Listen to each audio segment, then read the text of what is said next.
The Epic Tales of Uruk, a place widely regarded as one of the world's first cities, were either about diplomacy or of the military efforts made by its people to safeguard their valuable natural resources from the distant Iranian city of Arata. However, the legend of King Gilgamesh is an exception to such tales. It tests the limits of creative imagination and pushes the limits of Western civilization. During the ancient times, it was thought that telling stories was essential to human health. This was because they provided an overview of local culture as well as the history of a country. Gilgamesh's myth is one such story. It was written in cuneiform script, the world's oldest known script, and is mentioned in the Hebrew Bible. And what exactly did this story tell? Hi, and welcome back to our channel. And today, we'll be talking about the myth of Gilgamesh, one of Mesopotamia's most well-known legends. But before we dive into it and follow the King of Uruk on a series of risky adventures in his quest for immortality, make sure you like this video and subscribe to our channel so you don't miss any of our future uploads. Now, without further ado, let's get started. So, the most complete and existing text of the Gilgamesh epic is in the 12 unfinished Akkadian language tablets, the second oldest religious text after the pyramid texts. But how they were found is an interesting story. In the year 1849, archaeologists started digging through dusty remnants of the ancient city of Nineveh in Iraq, trying to find records to prove that Bible stories were true. Instead, they discovered a 4,000-year-old story written on crumbling clay tablets, and this story was of the king of Uruk, Gilgamesh. It was so fascinating that the first person to translate it began to strip with excitement. Two main versions of the epic, the Standard Babylonian version and the Old Babylonian version, have been discovered from the various sources. The first half of the story is about Gilgamesh, the ruler, and Enkidu, a god-made wild man who was created to stop him from oppressing Uruk's people. While the second half depicts how, being sad and broken by Enkidu's death, Gilgamesh starts his own journey in order to find immortality and avoid death forever. After having done so, he returns to take the throne of Uruk, and it is believed that he then lived and ruled for almost 126 years. Now, let's dive into it in detail. Gilgamesh was a 2/3 god and 1/3 man. The math underlying the mix of his godly roots is unknown, but what's sure is that he had godly parental origins. He constructed majestic temple towers, erected high walls around his city, and planned its orchards and farms. In his entire depiction, he was portrayed as a good-looking, strong, and intelligent man. But despite his godlike appearance and wisdom, he was known to be a cruel king who raped any woman he desired. Uruk's residents were enraged by his behavior, and they prayed to Anu, the great god of heaven, for assistance in dealing with their ruler. The god heard their cries for help and decided to keep him in control by creating Enkidu, a wild man as majestic as Gilgamesh.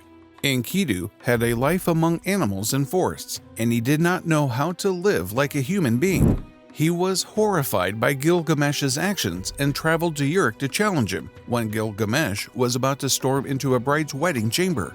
Enkidu stopped his way by stepping into the doorway, and this led to a fierce battle between the two that was eventually won by Gilgamesh. Following that, they become friends and set off to find an adventure to share.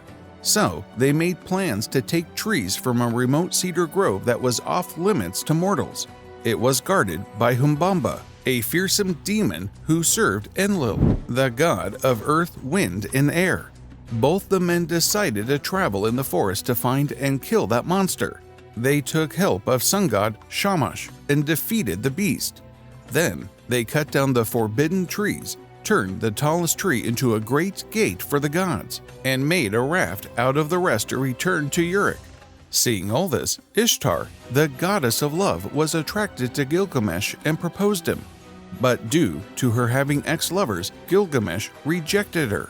This offended the goddess, who then requested her father, the sky god Anu, to send the bowl of heaven to punish him. and this bull brought 7 years of hunger when he came down to earth.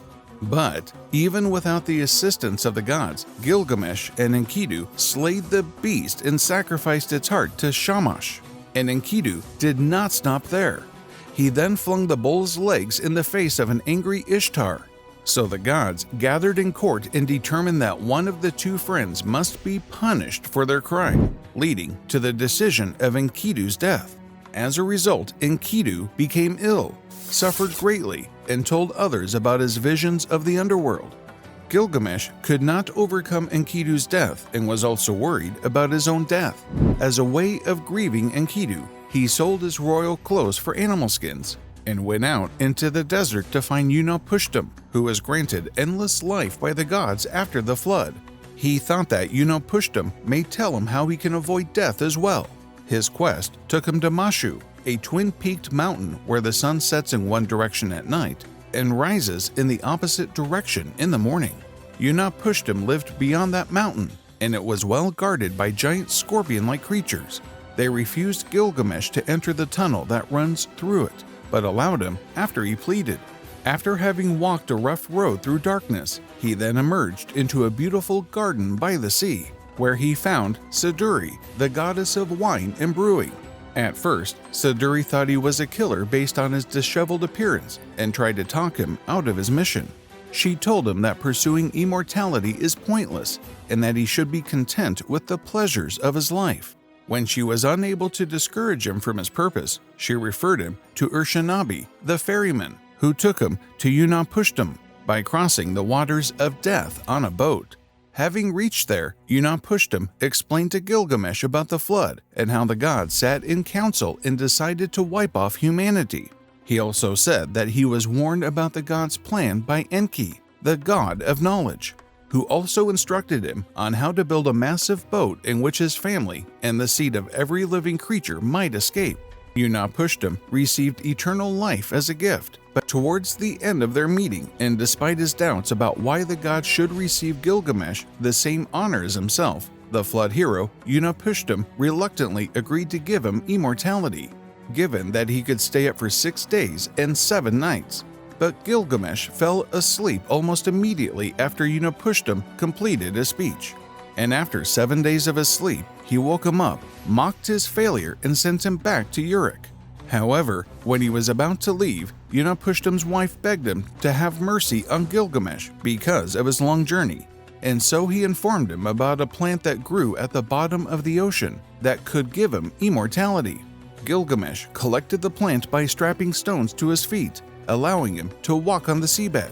He intended to use the flower to revitalize the city of Uruk's elderly men before using it himself.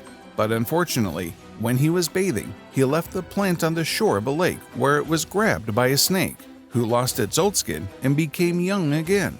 Gilgamesh cursed his failure at both attempts at immortality and returned with sadness to the huge walls of his own city of Uruk, accepting his own fate of being mortal just like everyone else.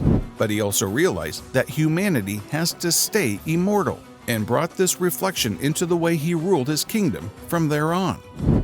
So this was the myth of Gilgamesh. If you enjoyed listening to it, make sure you hit the like and subscribe button. We'll see you next time with another interesting myth. Until then, goodbye.